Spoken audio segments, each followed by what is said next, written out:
ঈদ মানেই সিনেমা, আর সিনেমা মানেই নতুন গল্প, নতুন আলোচনার জন্ম। এবারের ঈদেও প্রেক্ষাগৃহে দর্শকদের ভিড়ের সঙ্গে সঙ্গে আলোচনায় উঠে এসেছে 4 অভিনেত্রীর নাম: পূজা চেরি, নাজিফা তুষি, তাসনিয়া ফারিন ও সাবিলা নূর। দম, প্রিন্স, বনলতা এক্সপ্রেস ও প্রেসার কুকার, এই 4 সিনেমার মাধ্যমে ঈদের পর্দায় হাজির হয়েছেন তারা। তবে প্রশ্ন একটাই, কেরিয়ারের দৌড়ে কে কোথায় দাঁড়িয়ে?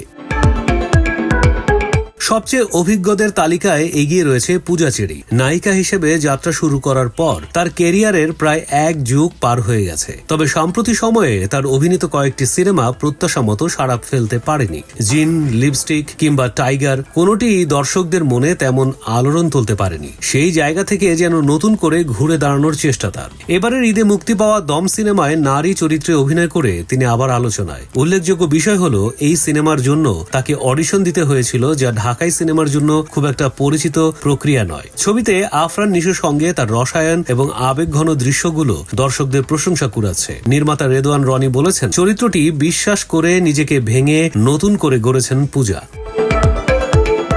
অন্যদিকে নাজিফা তুষি যেন কিছুটা বিরতির পর আবারও শক্তভাবে ফিরে এসেছেন। 2022 সালে হাওয়া সিনেমার সাফল্যের পর তাকে দীর্ঘদিন নতুন সিনেমায় দেখা যায়নি। সেই অপেক্ষার অবসান ঘটিয়ে এবার তিনি হাজির হয়েছেন প্রেসার কুকার ছবিতে। রেশমা চরিত্রে তার অভিনয় ইতোমধ্যে দর্শক ও নির্মাতাদের দৃষ্টি কেড়েছে। চরিত্রে ঢুকে যাওয়ার জন্য তার প্রস্তুতির গল্পও শোনা যাচ্ছে সহকর্মীদের মুখে। কখনো ভাতের হোটেলে ঘুরে বেড়ানো, কখনো নতুন এক্সেন্টে সংলাপ বলার চেষ্টা, সব মিলিয়ে চরিত্রটিকে বাস্তব করে তুলতে তিনি বিভিন্নভাবে কাজ করেছেন। সামনে আবারও মেজবাউর রহমান সুমনের নতুন সিনেমা রইদে তাকে দেখা যাবে। তাসনিয়া ফারিনের পথটা একটু ভিন্ন। টেলিভিশন ও ওটিটি জনপ্রিয়তার পর তিনি ধীরে ধীরে মূলধারার সিনেমায় পা রেখেছেন। গত বছরের ঈদে ইনসাফ ছবিতে প্রথমবারের মতো বাণিজ্যিক সিনেমায় দেখা যায় তাকে। এবারের ঈদে তিনি শাকিব খানের বিপরীতে অভিনয় করেছেন প্রিন্স ছবিতে। যদিও ছবিতে তার উপস্থিতি খুব বেশি নয় এমন মন্তব্য করেছে অনেক দর্শক, তবু গান জ্বালা জ্বালাতে সাকিবের সঙ্গে তার উপস্থিতি আলোচনা এসেছে। এর আগে কলকাতায় আরো এক পৃথিবী এবং বাংলাদেশের ফাতিমা ছবিতে তার অভিনয় প্রশংসিত হয়েছিল। তবে পুরোপুরি মূলধারার বাণিজ্যিক ছবিতে নিজের সেরা উপস্থিতি দেখাতে তাকে হয়তো আরো কিছুটা সময় অপেক্ষা করতে হবে।